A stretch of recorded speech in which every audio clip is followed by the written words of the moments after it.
Bienvenidos a Los Hijos del Bisturí, el podcast sobre cirugía, medicina y salud para gente que no es médica. Aquí disiparemos dudas frecuentes y contaremos historias de cirujanos y pacientes y cómo la cirugía ha cambiado sus vidas. El día de hoy me encuentro aquí con mi amigo, el doctor Benito Ramón. ¿Cómo estás, Benito? Bien, una vez más listos aquí para platicar un ratito con ustedes acerca de la cirugía y de muchas otras enfermedades de medicina en general. Muy bien, mi nombre es Jorge Romero, cirujano plástico. Oye, vi que operaste el día de hoy. ¿Cómo te fue? Bien, venimos saliendo de una urgencia, ya sabes, las urgencias no tienen hora, pero pues nos dio tiempo de llegar puntuales por acá. Estuvimos operando una urgencia de una vesícula. Una vesícula, qué interesante. ¿Y cómo te fue con la vesícula? Pues un poco laboriosa porque estaba muy inflamada. Ya sabes, las urgencias siempre son más difíciles que las cirugías programadas y de verdad que el día de hoy fue un caso bastante desafiante, pero pues todo salió bien. Muy bien, a mí fíjate que me tocó realizar día de aplicación de toxina botulínica, entonces tuvimos varios casos de aplicación de toxina en el consultorio. Bastante interesante, bastante interesante. Es un tema que está bastante de moda, ¿eh? Muy bien, Benito, y platícame, ¿qué son las piedras en la vesícula para la gente que no sabe? Bueno, vamos a ponerlo en términos muy sencillos. Las piedras en la vesícula son concreciones o son endurecimientos de ciertos elementos que están normalmente en la bilis, como puede ser el colesterol, como pueden ser los pigmentos biliares. Cuando hay una sobresaturación, es decir, cuando se carga demasiado, se espesa demasiado la bilis, pues se van formando estas piedritas. Primero se forma como un lodillo o algo que nosotros conocemos como lodo biliar, que es simplemente una bilis más espesa. A medida que se va concentrando esta bilis, pues se van formando estas piedritas. Ah, ok, muy bien. ¿Y cuáles son las causas de que estas piedras se formen como tal? Bueno, normalmente hay defectos en el vaciamiento de la vesícula. Es decir, puede ser una vesícula que esté enferma. Es una vesícula que sufre una enfermedad que se llama discinesia vesicular. Es decir, que tiene pérdida de la contracción o que se vacía muy pobremente, es decir, no se alcanza a vaciar bien, ¿sí? Hay factores de riesgo que predisponen a un paciente para que tener la enfermedad de las piedras o para que esta bilis se sature o se sobrecargue, vaya. En las mujeres es mucho más común que en los hombres porque la enfermedad se ve o se acrecenta por un factor hormonal, es decir, la carga sobre todo de colesterol por los estrógenos de la mujer. Otra cosa es que, por ejemplo, hay pacientes que por la dieta que consumen mucha grasa, pues bueno, se va a ver favorecida la formación de piedras. La pérdida de peso, cuando hay pérdidas importantes de peso en pacientes que bajan mucho de peso por algunas dietas muy restrictivas o porque están hospitalizados y pasan mucho tiempo con restricción y van bajando de peso, se pueden formar piedras. En las mujeres, como te comentaba, es mucho más común y afecta mucho también el hecho de que la multiparidad, es decir, que las mujeres tengan muchos embarazos, que utilicen anticonceptivos, eso va a favorecer a que se forme la piedra. ¿Y esto le pasa más a mujeres que están en edad reproductiva? Es correcto. El pico de incidencia es arriba de los 30, 40 años, es cuando más se presenta la enfermedad. Inclusive las pacientes que están en la menopausia hay una disminución, ¿verdad? En la presencia de esta enfermedad, a menos de que la mujer tome una terapia de reemplazo hormonal, pues que también pues, va a afectar a que se formen un poquito más de piedras. Pero a mí, por ejemplo, como hombre, eso no quiere decir que no me puedan salir piedras en la vesícula. Sí, es correcto. Los hombres también presentan piedras en la vesícula, pero es menos común que en las mujeres. ¿Y cuáles son los síntomas? ¿Cómo puedo saber que tengo piedras en la vesícula? Esta es una pregunta importante porque las piedras en la vesícula, muchos pacientes forman piedras en la vesícula, pero a lo largo de su vida no les da ningún síntoma, no les da dolor. Inclusive el paciente puede inclusive morir con sus piedras y jamás se entera que tienen piedras, ¿sí? A veces se las encuentran en algún estudio que les hacen algún ultrasonido por alguna otra razón y les encuentran las piedras en la vesícula. Cuando la enfermedad de las piedras de la vesícula da un síntoma, generalmente debuta con dolor.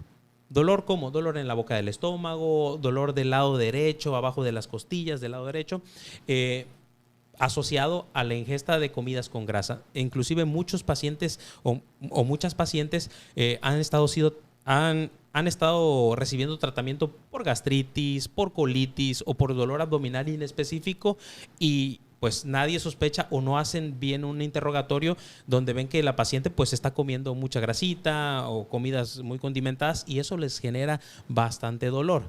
Entonces debutan con un cólico que inclusive llega a ser incapacitante, náuseas, vómitos, y se alivia el dolor después de que el paciente pues vomita. Van al servicio de urgencias, les hacen un ultrasonido y pues encuentran la piedra, ¿no? Entonces el diagnóstico se hace por ultrasonido. El diagnóstico se hace por la historia clínica, se tiene una alta sospecha, pero sí, el ultrasonido es el estudio de imagen de elección para diagnosticar las piedras, porque como las piedras están en un medio acuoso, están dentro de la vesícula con bilis, es un estudio en el cual se logran visualizar muy bien. Ah, ok. Inclusive en una radiografía son ciertas piedras de ciertos pigmentos las que se logran ver, pero en el ultrasonido se ven perfectamente.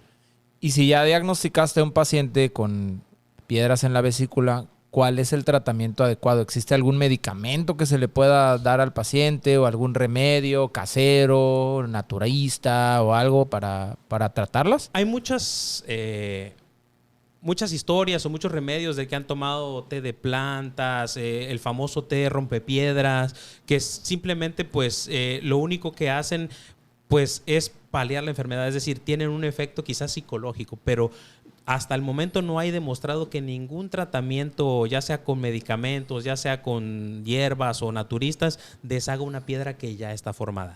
Cuando hay, por ejemplo, lodo biliar, que es decir, una bilis más espesa, el cambio en la alimentación, el cambio en los hábitos del paciente, que empiezan a hacer un poquito de ejercicio, que empiezan a comer mejor, les ayuda a que no tengan tantos síntomas. Pero ya una vez que está formada la piedra, ya no se va a deshacer. O sea, esa piedra ya se formó, ya no se deshace. Ya no se deshace. Entonces, esas piedras cuando ya empiezan a dar síntomas, hay que operarla. ¿Por qué? Porque dependiendo del tamaño de la piedra, pues es el síntoma que va a dar. A veces la piedra es tan grande que llega a tapar el conducto y es donde viene el cólico fuerte. ¿Y el tratamiento o esa cirugía de la que hablas, cómo es? Bueno, el tratamiento definitivo para las piedras en la vesícula es quitar la vesícula. Es una cirugía para quitar la vesícula. Antes lo que se hacía era pues una cirugía abierta. Hacíamos una incisión y la seguimos haciendo en lugares donde todavía no hay acceso a la laparoscopía. Debajo de la costilla para quitar la vesícula. Ahorita el tratamiento de elección y la cirugía indicada en todo el mundo es la colecistectomía laparoscópica, es decir, la cirugía que la gente llama láser. No es láser porque no utilizamos ningún rayo láser ni nada, es simplemente a través de unas incisiones muy pequeñitas metemos unos tubitos o creamos unos puertos de trabajo que son del tamaño de un lapicero, de este lapicero que tengo en mi mano, que es de 10 milímetros, hay otros de 5 milímetros más pequeñitos, y a través de esos puertos metemos unas pinzas y quitamos la vesícula. La definición de una cirugía de mínima invasión es una cirugía mayor a través de puertos pequeños. Entonces, hacemos la cirugía, quitamos la vesícula y las piedras todavía dentro del abdomen se trituran y ya se sacan en una bolsita, ya pues molidas, pues, por así decirlo, ¿no? Entonces, la recuperación pues obviamente va a ser mucho más rápida. La cirugía técnicamente pues es más rápida y es mucho más fácil. ¿Cuánto te tardas haciendo una cirugía de esas? Pues me tardaré, dependiendo del caso, dependiendo qué tan inflamada esté la vesícula, si es una urgencia, si es una cirugía programada, alrededor de 25, 30, 40 minutos más o menos, en el caso más extremo, ¿no? Pero eso en manos expertas, ¿no? O sea, sí, no creo que todos tarden tan poquito. Fíjate que sí se tiene que tener un entrenamiento en cirugía laparoscópica para poder llegar a dominar la técnica. Porque si nosotros no seguimos los pasos que hay que seguir en esa cirugía, podemos tener lesiones de algún órgano o de alguna víscera abdominal y podemos tener, complicaciones. Entonces sí hay que tener un entrenamiento y sí, la curva de aprendizaje para la cirugía laparoscópica es un poquito tardada, pero pues todo cirujano durante su formación como cirujano general debe de aprender a hacerlas. ¿Y esta cirugía es lo natural o lo más frecuente es que la hagan de manera programada o la hacen más seguido de manera urgente? ¿Cómo se maneja? Fíjate que allí en ese tema es que depende. Muchas veces cuando el paciente nos llega a nosotros al consultorio con dolor, hacemos el ultrasonido y hacemos el diagnóstico de que está inflamada la vesícula, podemos operarla de urgencia. Quizás aquí en México o en alguna parte del mundo donde nos vean, en las instituciones, a veces como el acceso a un quirófano no es tan inmediato, porque hay muchos pacientes esperando una sala de quirófano, quizás es un poquito más tardado el tratamiento. Y a veces lo que hacen es que le controlan el dolor al paciente, lo dan de alta y lo mandan a la consulta. Y ya por la consulta el paciente pues hace todas las valoraciones preoperatorias pertinentes y se le programa y se le da una fecha de cirugía, siempre y cuando el paciente pues no presente la urgencia. Lo ideal es que cuando el paciente se le detecte una piedra en la vesícula, se empiece el protocolo para operarlo. Es decir, de forma programada, una vesícula que esté desinflamada, que va a ser más fácil quitarla, que va a tener menos sangrado, menos inflamación y va a tener un pronóstico mejor. Más favorable, ¿no? Más favorable, claro. ¿Y ese paciente que operaste, cuánto tiempo va a durar hospitalizado o se va a su casa el mismo día o al ratito? ¿Cómo funciona? Es variable. Por ejemplo, cuando te llega un paciente con una urgencia, lo ingresas por la sala de urgencias, lo programas y dependiendo del grado de inflamación, a veces las vesículas ya llegan con pus adentro, llegan muy inflamadas, llegan tapadas. Ese paciente obviamente pues va a tener más inflamación y a lo mejor hay que dejarlo 1 o 2 días más hospitalizado porque a veces son diabéticos, para ponerle antibióticos, para control del dolor. Pero por ejemplo, un paciente que se programa para su cirugía, llega el día de la cirugía en la mañana, en ayuno, se interna, lo operamos, ¿qué te gusta? 7, 8 de la mañana y se está yendo a su casa al mediodía. Ah, ok. Ya comiendo, tolerando la vía oral, sin dolor, se va caminando el paciente. Y esos pacientes que ya se van caminando a su casa, ¿cuánto tiempo van a tardar en volver a sus actividades normales? Es decir, a poder trabajar, etcétera. Ok, cuando es una cirugía programada, el paciente, lo habitual es que en 2 semanas el paciente esté haciendo su vida natural. Inclusive algunos pacientes que en 10 días ya están totalmente recuperados y pueden volver al trabajo, pueden volver a la oficina. Obviamente con ciertos cuidados pertinentes como no cargar cosas pesadas, no hacer actividades extenuantes. Y la gran mayoría a las 3 semanas ya está inclusive volviendo a hacer ejercicio. Obviamente el retorno a esas actividades pues es paulatino, exactamente, es poquito a poco, ¿no? Y los pacientes que tienen una enfermedad ya más complicada, por ejemplo, que hacen infecciones de la vía biliar, se llevan un poquito más de tiempo, pero como las incisiones son muy pequeñitas, la recuperación en cuanto al problema de que tenga un riesgo de que se le vaya a hacer una hernia o que se le vaya a abrir la herida, pues es menor, ¿verdad? Oye, y ahora que dices riesgos, pues todos sabemos que las cirugías tienen sus riesgos. No hay ninguna cirugía que no tenga un riesgo para la salud del paciente. ¿Cuáles serían los riesgos de esta cirugía, de este tratamiento? Bueno, todas las cirugías tienen riesgo, como bien lo comentas.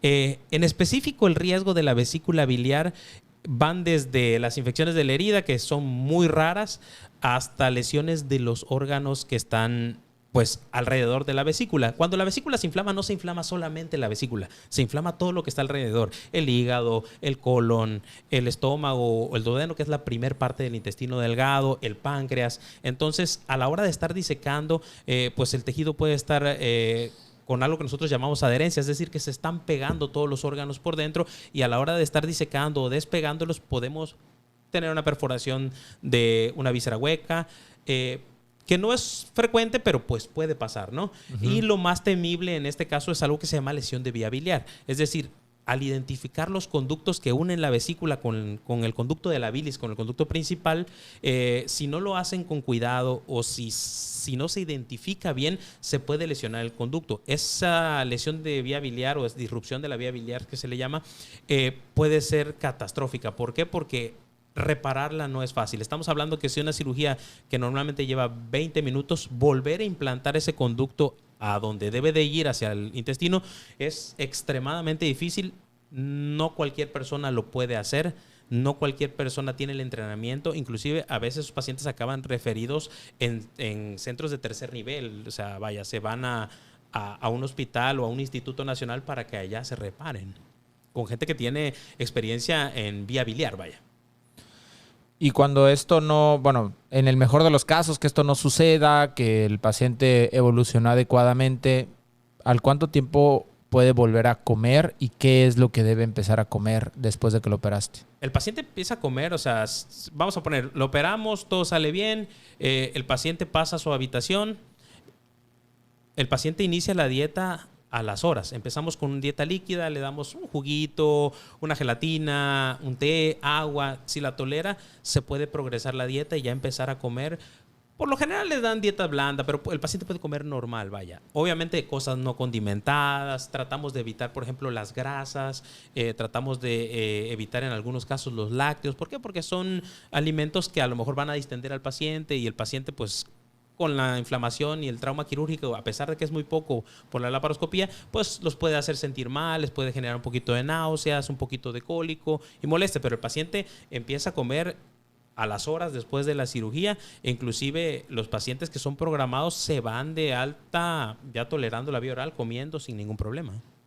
Y estos pacientes que tienen piedras en la vesícula, por ejemplo, si tú les platicas de todos estos riesgos que pues son naturales, que existen en cualquier cirugía, y el paciente te dice, no, pues ¿sabe qué, doctor Benito? Yo no me quiero operar de la vesícula. ¿Qué pasa si no se operan? Bueno, es natural que un paciente al platicarle todo esto se puede espantar, pero ahí es donde entra la confianza con tu médico. O sea, el que te diga que no va a pasar nada, que todo va a salir de maravilla, que eso te está mintiendo. El cirujano te tiene que explicar los riesgos que hay. Si un paciente no ha tenido molestias, no ha tenido dolor, a lo mejor llega porque le hicieron un ultrasonido y le encontraron las piedras, o una tomografía y en la tomografía salió una piedra. Pero no tiene síntomas. Pero no tiene síntomas y dice, ¿me opero, no me opero? ¿Qué me va a pasar? Si no has tenido síntomas, probablemente no te vaya a pasar nada en el resto de tu vida. No vayas a tener ninguna manifestación. El problema es que, por ejemplo, las piedras a veces van creciendo y llegan a crecer demasiado. Entonces empiezan, por así decirlo, a erosionar o a lullir la vesícula y empiezan a fistulizarse hacia otros órganos. Hacia el intestino. Abren un hueco. Abren un hueco, una comunicación entre el intestino y la vesícula, entre la vesícula y el conducto de la bilis, y eso complica ya al paciente. ¿Por qué? Porque a veces debutan porque el paciente de repente deja de hacer popó, se ocluye. Entonces haces una tomografía y ves que tiene la piedra ya trabada en donde se une el intestino delgado con el grueso. Y hay que operarlo, hay que abrir el intestino, sacar la piedra y cerrar el intestino. Y si se puede, en esa cirugía, quitar la vesícula y cerrar el conducto por donde se pasó la piedra, ¿no? Eso se llama hilio biliar. Es una complicación poco frecuente, pero de un paciente que tuvo la piedra durante mucho tiempo. Otra cosa es que, por ejemplo, si tienen piedritas muy pequeñitas, esas son bastante peligrosas porque frecuentemente una de esas piedritas se puede pasar al conducto de la bilis y tapa el drenaje. Como en ese mismo conducto drena el conducto del páncreas, genera una pancreatitis, que es una inflamación del páncreas y es una cuestión que puede ser una pancreatitis leve que curse con dolor, hasta que puede ser una pancreatitis fulminante. O sea, el paciente puede morir por eso. Entonces, el paciente debuta poniéndose amarillo.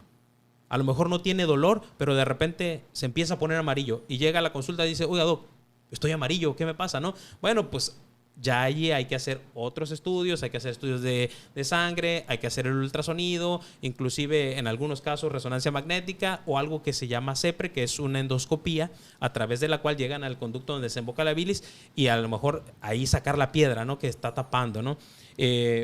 Puede cursar con dolor, puede ser que no curse con dolor. Si ese conducto se tapa y esa bilis que está en el conducto que no se puede eliminar se empieza a infectar, que es algo que nosotros conocemos como colangitis, el paciente va a tener fiebre, va a tener dolor, va a estar amarillo. Eso es una urgencia. Ese conducto hay que destaparlo por arriba, por abajo, por cirugía abierta, por cirugía laparoscópica, por endoscopía, por donde se pueda, pero hay que drenar esa bilis y sacar esa piedra. Lo ideal es que se haga primero una endoscopía, esto que te digo que se llama CEPRE, que entran por el intestino, destapan el conducto y ya empieza a drenar toda esa bilis. Pero si no se puede, porque a veces las piedras se traban y no las pueden sacar por endoscopía, ahí hay que entrar, operar, quitar la vesícula y abrir el conducto, algo que se llama exploración de vía biliar. Es decir, abrir el conducto por arriba y meter una pinza o meter un balón de barrido y sacar esa piedra para destaparla. ¿Por qué? Porque la colangitis, esa infección, puede llegar a ser mortal. Entonces, ¿tú recomendarías a la gente que si se han detectado una piedra en la vesícula, vayan programando su cirugía? Hay que checarlo, exactamente. A lo mejor no tienen síntomas, pero Es importante que vayan viendo su cirugía para que no lleguen hasta la complicación. Operar una vesícula que viene tapada, que viene inflamada, que viene inclusive ya gangrenada o inclusive se puede llegar a perforar vaciando la bilis a la cavidad y dando una peritonitis, pues no hay necesidad de llegar hasta eso, ¿sí? Ya ahorita la colecistectomía se hace tanto abierta como laparoscópica en todo el mundo. Lo ideal es que sea laparoscópica y evitar todas estas complicaciones. Claro, oye, ¿y la gente a la que ya le quitaron la vesícula puede volver a tener piedras? ¿Le pueden volver a salir? ¿Le pueden volver a brotar las piedras? ¿O le puede volver a brotar la vesícula? ¿Cómo funciona eso? Bueno, hay diferentes escenarios en que se puede presentar eso. El primer escenario es que te quitan la vesícula y donde haya bilis se puede formar una piedra.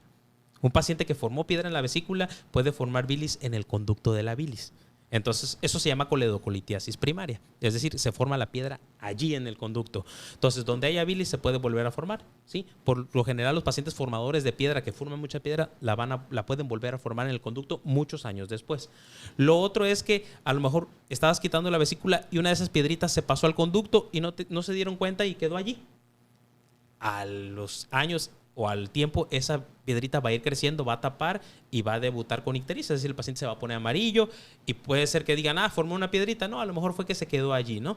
Después de la cirugía, hasta 2 años, si se presenta una piedrita en el conducto, hasta 2 años después, se considera como que esa piedrita se pasó y se quedó allí. Otro escenario es que, por ejemplo, hay vesículas que están muy inflamadas y que no se puede identificar el conducto que une la vesícula con el conducto de la bilis.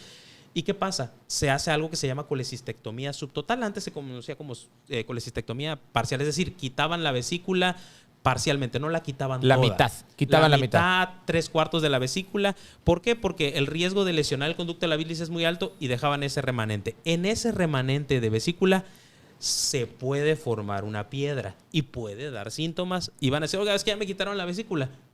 Bueno, pues es importante que si el cirujano les informe si le quitó toda la vesícula. Si le quitó un pedazo. Un pedazo, exactamente.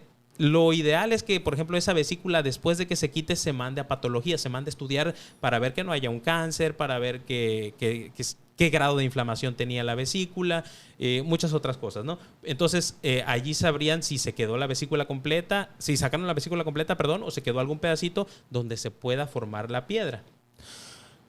Oye, ya como para terminar un poquito este tema, me imagino que tienes un montón de anécdotas, has operado un montón de vesículas. ¿Tienes algún caso o algo en particular que te gustaría compartir o platicarnos algo curioso que te haya sucedido en alguna ocasión, en alguna de tus cirugías? No sé. Fíjate que hay cada caso tremendo. O sea, yo una vez, quizás uno de los casos más raros que he operado es una oclusión del drenaje de la vesícula por un ascaris, es decir, por una lombriz.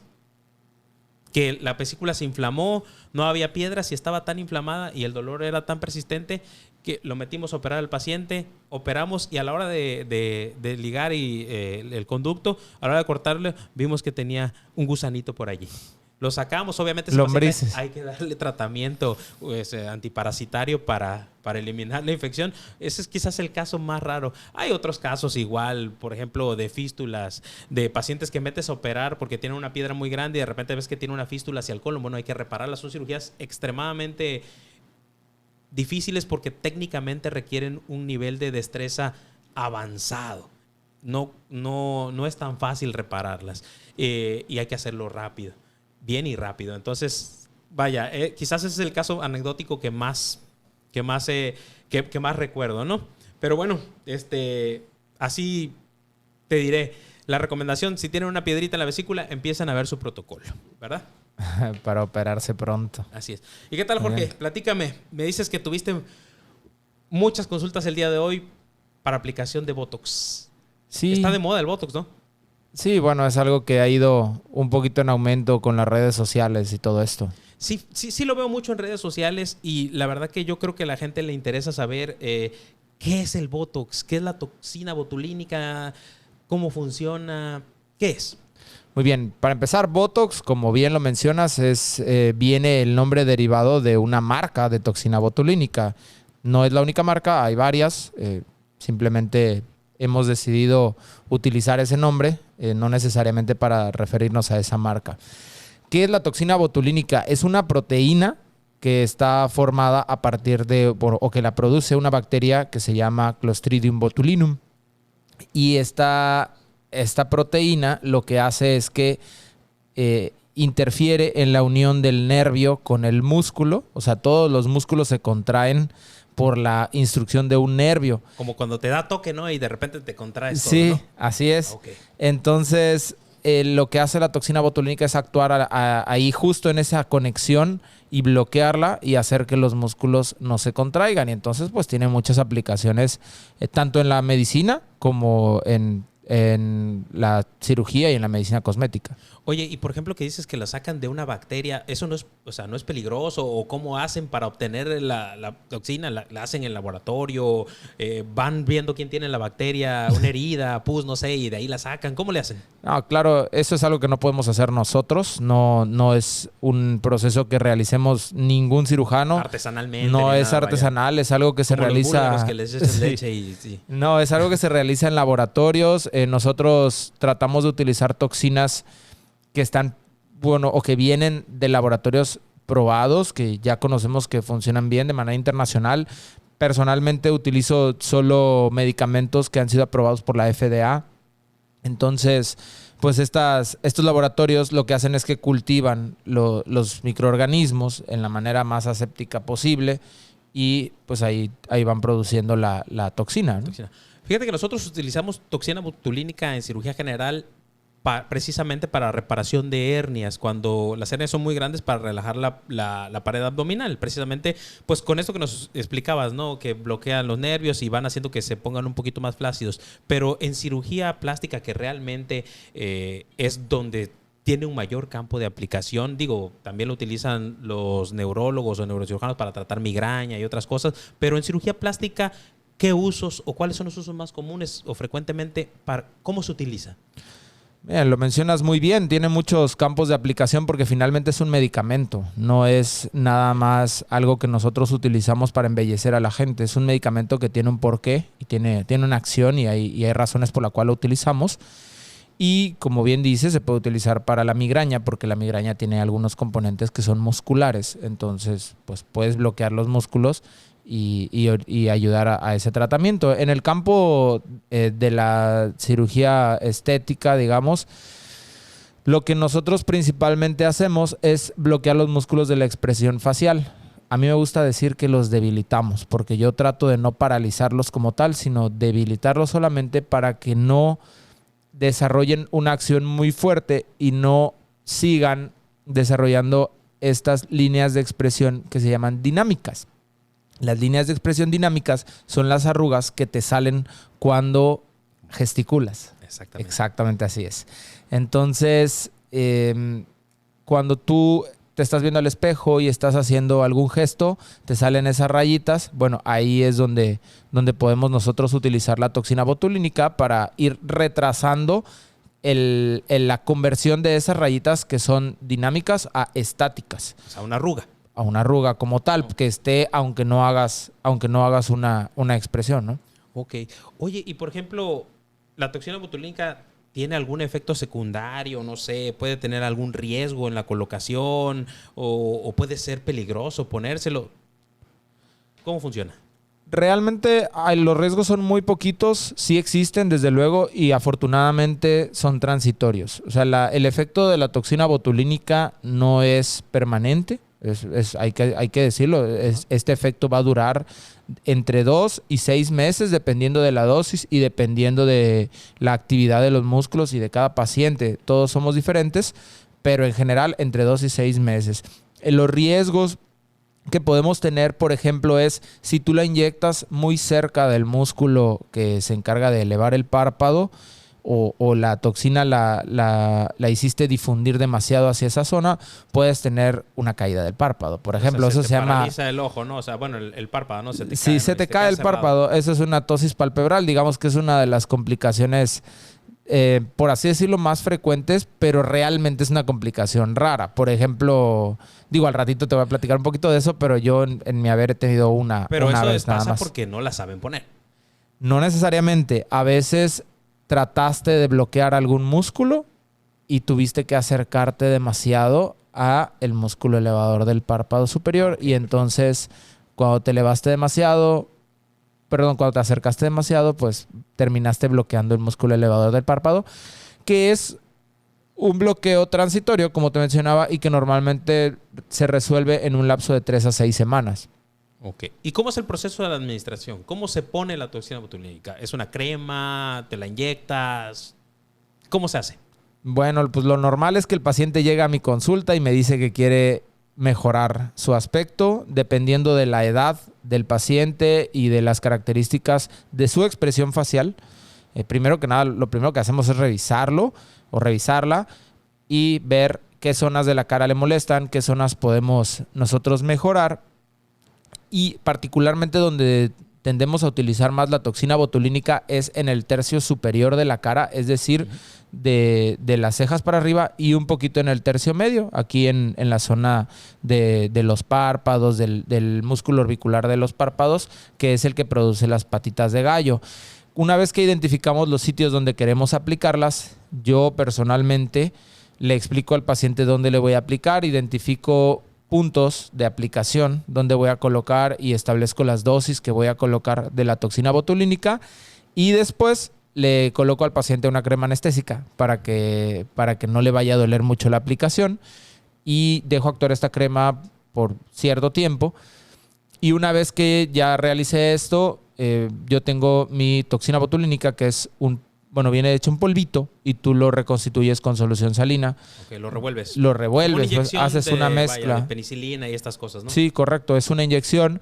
Entonces yo escojo la dosis que voy a utilizar en el paciente y la cargo en jeringas con agujas muy pequeñitas. Okay. Y una vez que la anestesia ha hecho efecto, pues ya limpio las zonas donde voy a inyectar y realizo las inyecciones. Ya como para aterrizar más la pregunta o la respuesta, lo que hacemos es aplicar múltiples inyecciones. Son varios piquetes en las zonas de la cara que queramos mejorar. Ok, perfecto. Y una pregunta que me surge a todo esto, ¿se puede poner en toda la cara, en el cuello, no sé, en las orejas? ¿En dónde se puede poner? Sí, desde luego se puede poner. Realmente la toxina botulínica se puede aplicar en cualquier lado donde haya músculos, en realidad. Pero tienes que saber qué quieres hacer con ella y claro, qué quieres hacer, qué acción quieres lograr con ese músculo. Lo más frecuente es que nosotros apliquemos la toxina en los músculos que tienen más fuerza para la expresión facial y que hacen las arrugas que queremos eliminar. Generalmente en la zona de la frente, en la zona del entrecejo, aquí en la zona de la nariz hay unos músculos que hacen unas arruguitas y alrededor del ojo también, que es donde se forman las patas de gallo, sobre todo en la porción lateral. También podemos aplicarla en el tercio inferior de la cara para eliminar estas un poquito de las arrugas que se hacen cuando contraemos o hacemos la comisura del labio hacia abajo, y en el cuello para disminuir la acción del músculo platisma y disminuir un poquito las líneas de expresión que se forman en el cuello, donde generalmente no la aplicamos, y es que la gente no sabe eso y muchas veces nos dicen, bueno, ¿sabes qué? Quiero que me pongas Botox aquí. Que eso es el surco nasogeniano. Eso no es... Nariz, ¿no? Exacto, eso no es una línea de expresión. Eso es un surco que se origina por la presencia de un ligamento y por la presencia de tejidos que van cayendo hacia la parte del centro de la cara. Entonces, eso no se va a corregir con Botox. Eso tiene otras soluciones. Otros tratamientos, ¿no? Vaya. Otros tratamientos. Okay. ¿Y cuándo es el momento adecuado para aplicar o para comenzarse a poner Botox? ¿Hay algún momento en específico de la vida? ¿Puede ser a cualquier edad o ya en una edad avanzada? La verdad es que no existe como tal un límite de edad. Sin embargo, sí hay algunas cosas que hay que considerar de acuerdo a la edad del paciente. Yo lo que le recomiendo a mis pacientes es que a partir de alrededor de los 25 años de edad, si tienen alguna línea de expresión que les moleste, pues es hora de comenzar su tratamiento. O incluso si quieren prevenir, también es hora de comenzar el tratamiento. Tú puedes tener 23 o 24 años y a lo mejor tu mamá, tu papá son personas con muchas arruguitas y tú sabes que tu carga genética va para allá. Bueno, pues puedes comenzar la prevención aplicándote toxina botulínica en grados o en dosis muy pequeñas, que es a lo que llamamos baby botox, que es algo que también está muy de moda. Y entonces con eso conseguir no deformar tu cara ni nada de eso, sino prevenir la aparición de estas arrugas, o retrasarlas lo más posible. Ok, y por ejemplo, si el paciente ya fue a tu consulta, ya lo valoraste y dijiste, bueno, vamos a ponerle, ¿cuáles son los cuidados posteriores y las recomendaciones que le das a los pacientes que se ponen Botox? En realidad, la aplicación de toxina botulínica es bastante noble. Hay muchos lugares donde te dicen que no te puedes acostar, hay muchos lugares donde te dicen que no puedes hacer ejercicio. Yo personalmente lo que recomiendo a mis pacientes solamente es no asolearse el día de la aplicación o no asolearse demasiado, y si lo van a hacer, aplicar bloqueador solar, más que por la aplicación del Botox, por miedo a que generen o les salgan algunas manchitas por los piquetes que les dimos con la jeringa. Y de ahí en fuera, no realizar actividad física extenuante ese día solamente. A partir del día siguiente pueden tener su vida completamente normal. Por ejemplo, dormir de lado, no sé, hay gente que duerme boca abajo, ¿hay alguna contraindicación o no se recomienda? ¿Hay que dormir como una momia, no sé, como en un sarcófago sin darse vuelta? ¿Cómo es? No, en realidad no es necesario nada de eso. Podemos a lo mejor recomendar al paciente que gesticule mucho o que se haga algún masaje para distribuir adecuadamente la toxina. Pero personalmente yo todas esas cosas los realizo en el consultorio y dejo que mi paciente haga su vida normal. No quiero que su resultado dependa de su actuar, sino yo darle el mejor resultado posible y que lleve su vida normal. Okay. Oye, una pregunta, por ejemplo, ¿hay alguna contraindicación o a alguien que no se le pueda poner la toxina botulínica? Sí, hay que evaluar muy bien los casos, pero principalmente mujeres que están embarazadas o en lactancia, no se recomienda aplicar toxina botulínica porque no se ha demostrado que sea segura. No quiere decir que vaya a ser algo malo, pero no está demostrado que sea 100% seguro, entonces no lo aplicamos en embarazo y lactancia. Otra es personas que ya tienen una edad avanzada, bueno, más allá de los 55, 60 años, y pueden llegar a tener caída en el párpado. Pudiera no ser tan buena idea aplicar toxina botulínica en la frente porque esas personas suelen ayudarse con los músculos de la frente para poder abrir el ojo y poder ver bien. Empeoraría el cuadro, entonces les caería más. Entonces, por lo tanto, en esas personas hay que tener algo de cuidado y hay que preferir no aplicar toxina botulínica, por lo menos en esas zonas, ¿no? Ok, perfecto. Y la pregunta a los 64,000, ¿cuánto cuesta ponerse Botox? ¿Es caro? ¿Es barato? Definitivamente no es barato. Como la mayoría de los tratamientos cosméticos bien aplicados, no es barato. Sí, te puedo dar específicamente un número. Normalmente el costo oscila entre 100 y 150 pesos por unidad. Eso es más o menos un promedio. ¿Cuántas unidades debe de ponerse una persona más o menos? Sí, habrá quien use más y quien use menos, ¿no? Lo normal es entre 40 y 60 unidades por persona, y suponiendo que tu cirujano te cobra 100 pesos por unidad, pues vas a pagar entre 4 y 6 mil pesos por aplicación. Ok, perfecto. No vaya. Diferencias entre, por ejemplo, utilizar toxina botulínica y algún otro tipo de sustancia para el mismo resultado. Porque ya ves que ahorita está muy de moda estas aplicaciones cosméticas donde te ponen, no sé, ya ácido hialurónico o algunas otras sustancias para modelar algo de las facciones. Diferencias, riesgos, ¿qué es mejor? Bueno, hay que individualizar el tratamiento, que es lo que yo siempre hago, y escuchar mucho lo que quiere cada paciente y lo que le molesta. A mí no me gusta mucho sugerirle al paciente cosas sin antes escuchar sus preocupaciones. Normalmente los pacientes llegan queriendo solucionar una cosa en específico y entonces tú tienes que dirigirte a ese problema en particular que te están refiriendo. Por ejemplo, si el paciente me comenta que no le gustan las líneas que se le hacen aquí en la frente, pues yo ya sé qué puedo hacer para solucionarlo. Una de esas es aplicar toxina botulínica, pero por ejemplo, si el paciente tiene ya líneas de expresión estáticas, es decir, ya una rayita, marcadas, una arruga marcada que no importa si tiene expresión o no, ahí podemos ayudarnos también con un poquito de ácido hialurónico para rellenar, para dar un poquito de volumen, colocado de manera muy cuidadosa porque son zonas que tienen sus riesgos. Entonces, respondiendo un poquito mejor a la pregunta, se puede aplicar de forma concomitante, o sea, en conjunto con otros tratamientos, pero no para todas las zonas de la cara es el mismo tratamiento. O sea, hay algunas zonas que van a mejorar con Botox y hay algunas zonas que van a mejorar con ácido hialurónico, dependiendo de si lo que falta es volumen o lo que falta es nada más bloquear la acción del músculo. Por ejemplo, una pregunta que una vez me hicieron es, ¿el Botox te ayudaría para mejorar estéticamente a un paciente que tiene una cicatriz en la cara? ¿Por alguna herida, por algún accidente? Excelente pregunta. No necesariamente. No necesariamente te ayudaría. Pudiera llegar a ser para relajar algunos músculos y relajar la cicatriz tal vez, pero si el tema es la apariencia cosmética de la cicatriz, yo me iría por tratar de disminuirla más allá de solamente aplicar toxina botulínica. Excelente. Y dentro de tu campo de aplicación de cirugía, o bueno, de cirugía estética realmente, un caso que recuerdes relacionado con la aplicación de toxina botulínica, algo, no sé, muy curioso, muy chistoso que te haya pasado con algún paciente, preguntas, no sé, a veces que rayan en lo absurdo, ¿no? pero que se presentan en la consulta. Platícanos algún caso que hayas tenido. Sí, bueno, primero quiero despejar una duda. Te voy a contar 3 cosas, pero lo primero es que quiero despejar una duda. El Botox no deforma, que es lo primero que me preguntan si el Botox deforma, si mi cara se va a ver deformada. No, la cara pillow face que le llamamos, que es la cara así como toda hinchada, eso no se produce con el Botox, se produce con algunos tipos de rellenos y en otro capítulo podemos hablar de eso, pero no es una sustancia que deforme.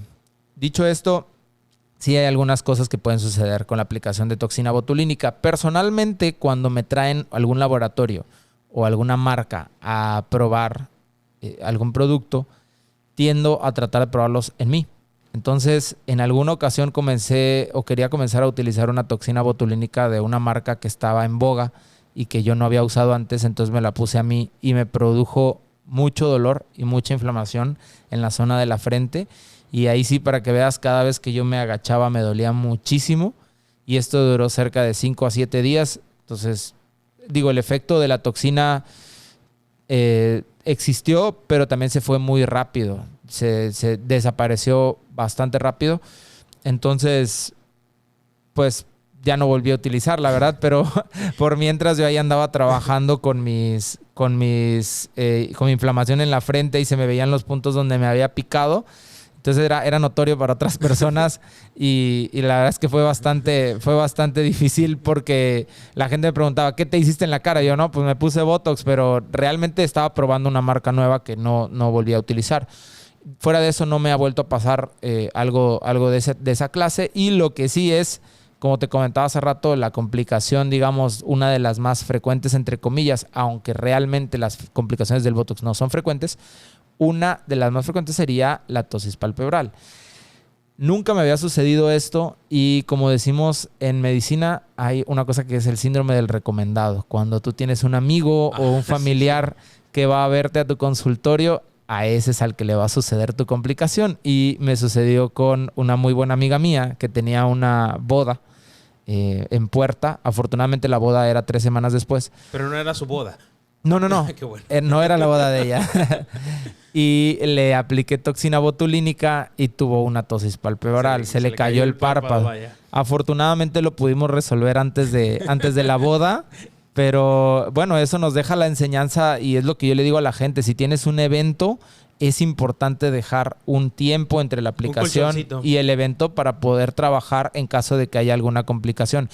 Gracias a Dios, todas las complicaciones del Botox son transitorias, entonces se van a resolver. Es evidente cuando alguien se pone Botox, porque me platicaba una amiga mía, que no voy a decir su nombre, pero que trabaja con nosotros en un hospital, que una vez estaba platicando con su marido y recién se había aplicado Botox y me decía, es que yo le decía y no se daba cuenta que estaba molesta hasta que le dije, oye, es que no te das cuenta que estoy molesta.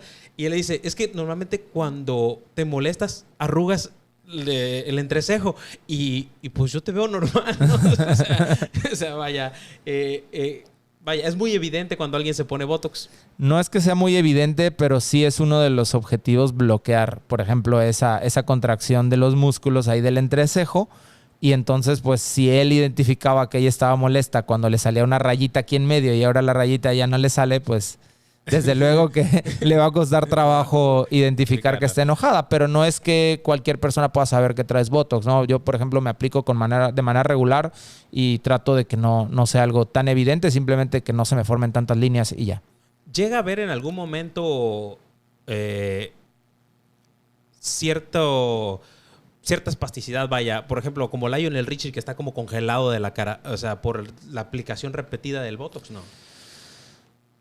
Yo diría que al revés. La aplicación repetida del Botox, cuando lo empiezas a utilizar más seguido de lo que debes, el Botox tiene su tiempo. Te comentaba que normalmente dura de 2 a 6 meses, ¿no? Y yo, dependiendo del patrón de contracción de los músculos de mi paciente, le voy a recomendar cuánto tiempo es lo ideal para volverse a aplicar. Si tú te empiezas a poner Botox, por ejemplo, cada mes, vas a empezar a generar anticuerpos contra el Botox. No te va a hacer el mismo efecto. Sí. Eso es importante. Entonces, porque la gente cree que a lo mejor se lo puede poner a cada ratito, ¿no? Sí, no es a cada ratito. Y la otra es que si te ponen una dosis demasiado grande, sí puedes tener una cara un poquito congelada, pero eso va a durar unas cuantas semanas y se va a quitar. Perfecto. O sea, a medida que se vaya... que vaya pasando el efecto, ¿no? Sí, el efecto va pasando porque el cuerpo va encontrando otras maneras de crear conexiones entre los nervios y los músculos. Perfecto, qué interesante, ¿no? Bastante.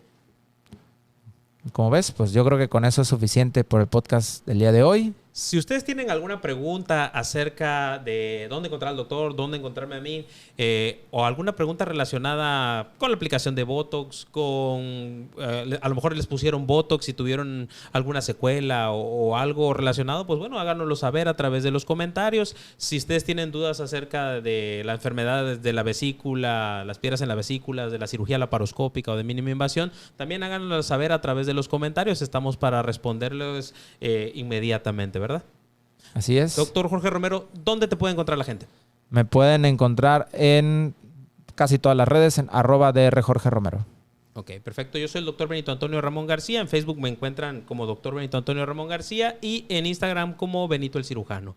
Y yo creo que pues por el día de hoy esto ha sido todo. El tiempo ya desafortunadamente no nos da para más, pero pronto estaremos en otro episodio con más temas acerca de cirugía, anécdotas y preguntas frecuentes de los pacientes que llegan a nuestros consultorios para resolverlas todos con ustedes. Saludos. Saludos.